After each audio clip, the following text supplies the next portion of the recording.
함께 살펴보셨고요. 이어서 오늘 시장에서 놓치지 말아야 할 종목들 전문가와 함께 또 점검해 보겠습니다. 오리도홀딩스 권영우 대표 모셨습니다. 안녕하세요. 안녕하세요. 네, 오늘도 대표님이 꼽아주신 특징주들 또 하나하나 열어보겠습니다. 첫 번째 종목 현대오토에버 살펴보도록 할게요. 미국 행정부가 이제 로봇 산업에 관심을 두고 있다라는 보도가 나온 영향으로 오늘 현대오토에버는 장중에 상한가까지 또 올라갔습니다. 현대차 그룹의 소프트웨어 담당 계열사인데 로봇 이제 제어 솔루션 개발을 담당하고 있는 상황이죠. 현대오토에버 상승세 굉장히 눈에 띄는데 오늘 흐름 어떻게 평가하셨습니까?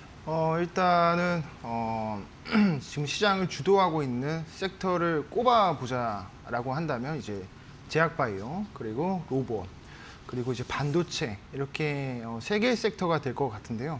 반도체가 올라가다가 오늘처럼 주춤하는 날에는 이제 코스닥의 주도 섹터인 제약바이오나 좀 로봇 쪽으로 수급이 들어오는 것 같습니다. 저는 이제 미증시에서 트럼프 행정부의 그 로봇 산업을 촉진을 위한 행정명령을 이제 한다라고 해서 미증시에서 일단 1차적으로 로봇 섹터가 강세가 나왔죠. 그래서 이제 테슬라가 먼저 이제 올라가면서 우리나라 증시는 그런 바톤 터치를 받아가지고 이제 현대차 쪽에 이제 반등이 나오고, 그리고 현대차와 관련된 핵심 부품주들과 이제 현대차 그룹의 계열사 중에서 이제 로봇의 어떤 시스템, 제어 솔루션이라든지 이 밸류체인에 포함되어 있는 종목들이 좀 강세가 나오는 그런 흐름이 나오고 있습니다. 현대오토에버 같은 경우에는 이게 오늘 같은 경우에 상한가가 나왔는데 지금 상한가 또 풀렸죠.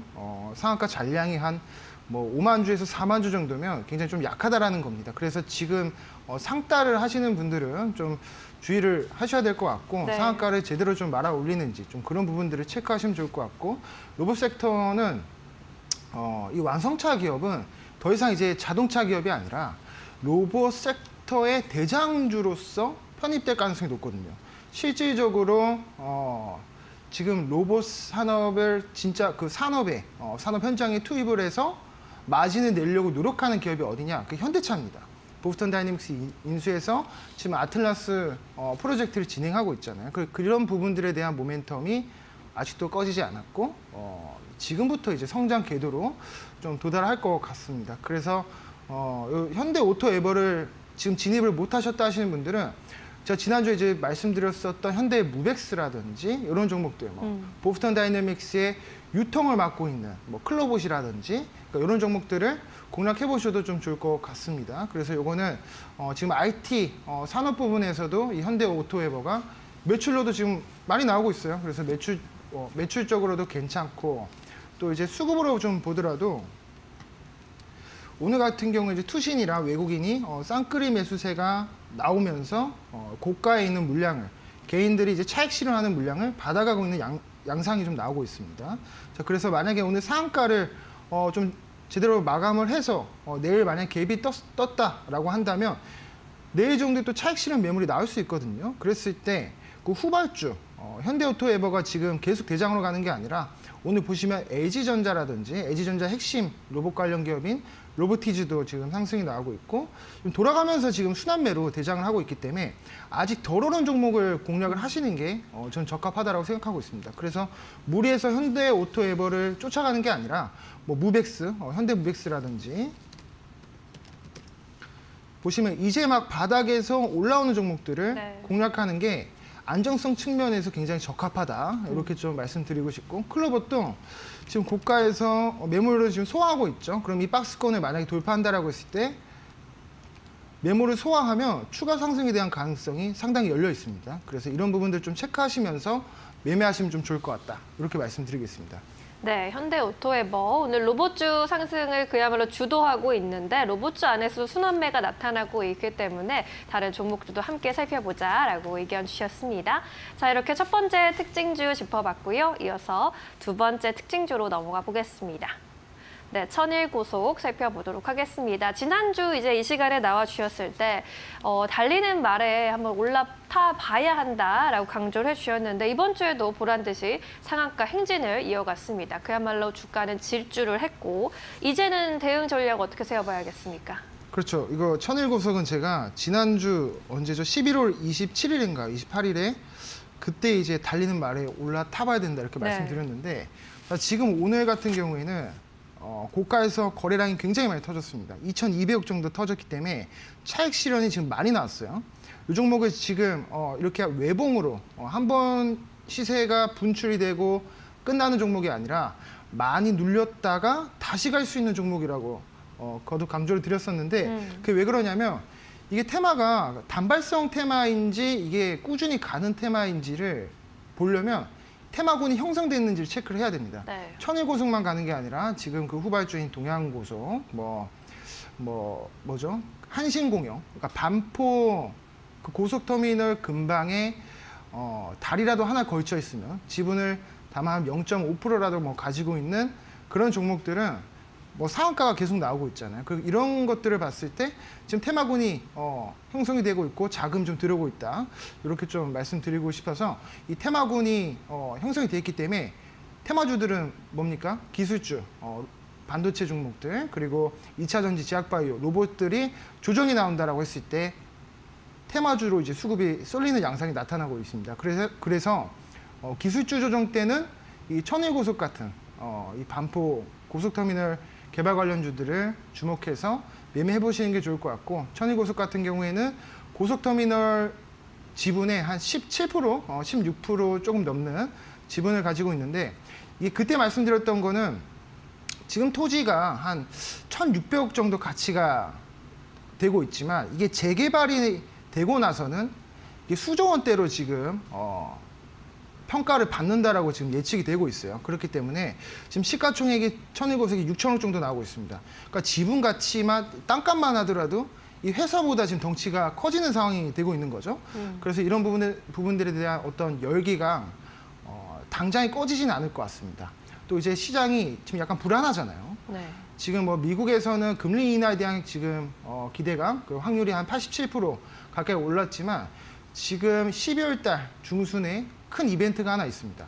BOJ에서 일본 중앙은행에서 금리 인상에 대한 그 얘기가 계속 나오고 있거든요. 일본도 지금 물가가 너무 올랐고 수입 물가가 너무 오르다 보니까 그동안 이제 그 초양적 완화로 했었던 부분들에 대해서 다시 이제 자금을 회수하려는 움직임이 시작이 되고 있고 그렇다라고 했을 때는 그동안 이제 일본이 가지고 있었던 미국의 달러 채권 그리고 주식들, 미국 주식들 그게 이제 아베노믹스 이후로 10년 동안 미국 주식들이 크게 성장할 수 있었던 거는 일본의 초엔저 전략이었기 때문이거든요. 그러니까 엔화에 대한 금리가 전혀 없으니까 투자자들이 일본에서 자금을 빌려다가 그걸로 미국의 달러로 된 자산들, 주식이랑 채권 사서 그것도 담보로 또 엔화를 또 빌리거든요. 빌린 걸로 또 이제 미국의 주식을 사기 때문에 만약에 금리를 인상하게 되면 대출금 이제 갚아야 되잖아요.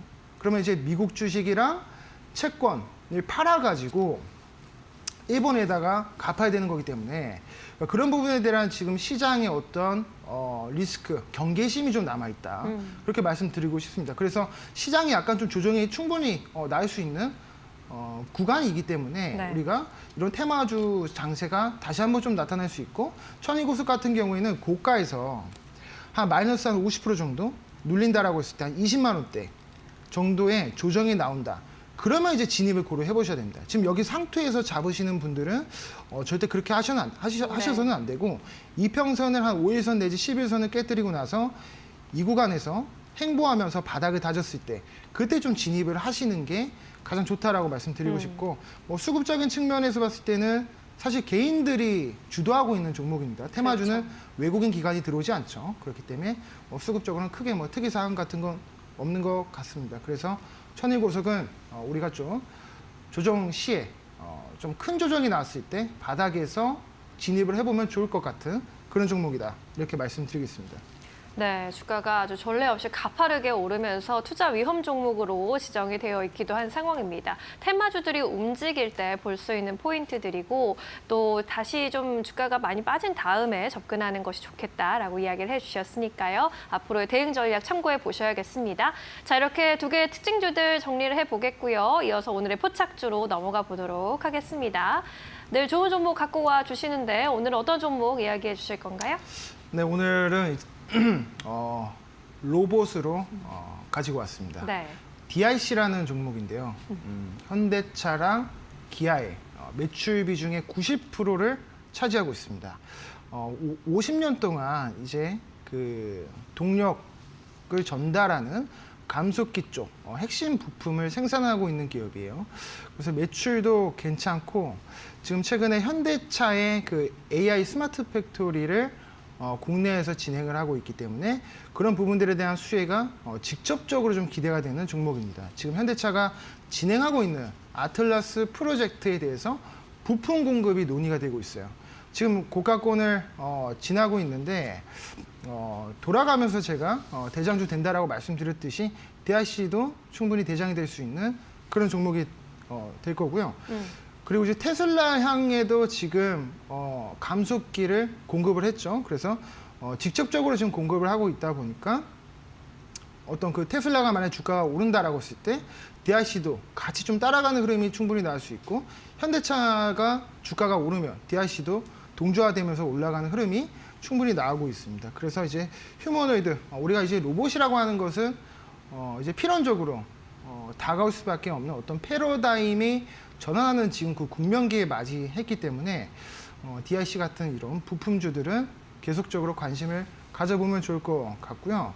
지금 우리나라에서 노란봉투법이 시작된 이후로 현대차가 우리나라에서 생산되는 자동차 생산량을 대폭적으로 감소하고 있습니다. 그리고 나서 이제 미국 쪽에서 생산을 지금 더 많이 늘리고 있거든요. 동시에 또 어떤 걸 하고 있냐면 국내에 있는 현대차 공장이 그 AI 피지컬, 그러니까 이 완전히 로봇 생태계로 바꾸기에 가장 적합한 공장들을 가지고 있다 보니까 네. 로봇에 대한 그 기대치는 지금 여기서 꺾이는 게 아닙니다. 제가 이걸 왜 자꾸 말씀드리냐면 DIC가 지금 고점이다 보니까 이거 완전 신고가 뭐 상투에서 추천하는 거 아니야 이렇게 말씀하시는 분들이 있는데 네. 지금은 가는 종목이 계속 갑니다. 그렇기 때문에 아직 고점에 대한 시그널은 나오지 않았고 추가적인 상승이 충분히 가능한 그런 종목이 되겠습니다.